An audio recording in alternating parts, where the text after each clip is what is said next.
ప్రతి ఏటా పాల్గొన మాసం పౌర్ణమి రోజున వచ్చే ఈ పండుగను హోలీ, కాముని పున్నమి, డోలికోత్సవం వంటి పేర్లతో వివిధ ప్రాంతాల్లో జరుపుకుంటారు. హోలీ అనగానే దేశమంతా పండుగ వాతావరణం నెలకొంటుంది. దీపావళి తర్వాత భారతదేశంలో అత్యంత ఉత్సాహంగా జరుపుకునే పండుగల్లో హోలీ ఒకటి. ఈ పండుగకు సత్యయుగం నాటి పురాణ నేపథ్యం ఉందని హిందూ శాస్త్రాలు చెబుతున్నాయి. హోలీ అనే పదానికి అగ్ని లేదా అగ్నితో పవిత్రమైనది అనే అర్థం ఉంది. దీనిని హోలికా పూర్ణిమ అని కూడా పిలుస్తారు. రాక్షసరాజు హిరణ్యకశ్యపుడి కుమారుడు ప్రహ్లాదుడు చిన్ననాటి నుంచే శ్రీ మహావిష్ణువుపై అచంచలమైన భక్తి కలిగి ఉండేవాడు. విష్ణువుని నామస్మరణ చేయడం హిరణ్యకశ్యపుడికి ఆగ్రహం కలిగిస్తుంది. అందుకే ప్రహ్లాదుణ్ణి అంతమొందించాలనే దురుద్దేశంతో ప్రయత్నాలు ప్రారంభిస్తాడు. ఈ క్రమంలోనే అగ్నికి భయపడని వరం కలిగిన తన సోదరి హోళికను పిలిపించి ప్రహ్లాదుణ్ణి మంటల్లో వేసి సంహరించమని ఆదేశిస్తాడు. హోళిక ప్రహ్లాదుణ్ణి ఒడిలో కూర్చోబెట్టుకుని అగ్నిలోకి ప్రవేశిస్తుంది. అయితే విష్ణు మాయతో ప్రహ్లాదుడు క్షేమంగా బయటపడగా హోళిక మాత్రం మంటల్లో దగ్ధమవుతుంది.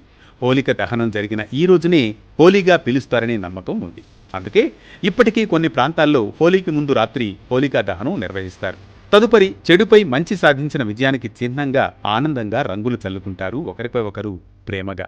ఇక వంగదేశం అంటే నేటి పశ్చిమ బెంగాల్ ప్రాంతంలో హోలీని డోలోత్సవం లేదా డోలికోత్సవంగా జరుపుకుంటారు.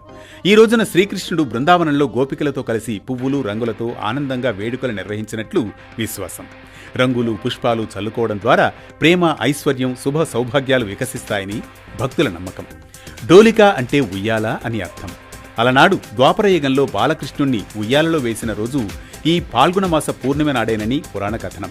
ఈ సంప్రదాయాన్ని కొనసాగిస్తూ పశ్చిమ బెంగాల్లో హోలీ రోజున శ్రీకృష్ణుని విగ్రహాన్ని ఉయ్యాలలో ఉంచి డోలికోత్సవాన్ని ఘనంగా నిర్వహిస్తారు.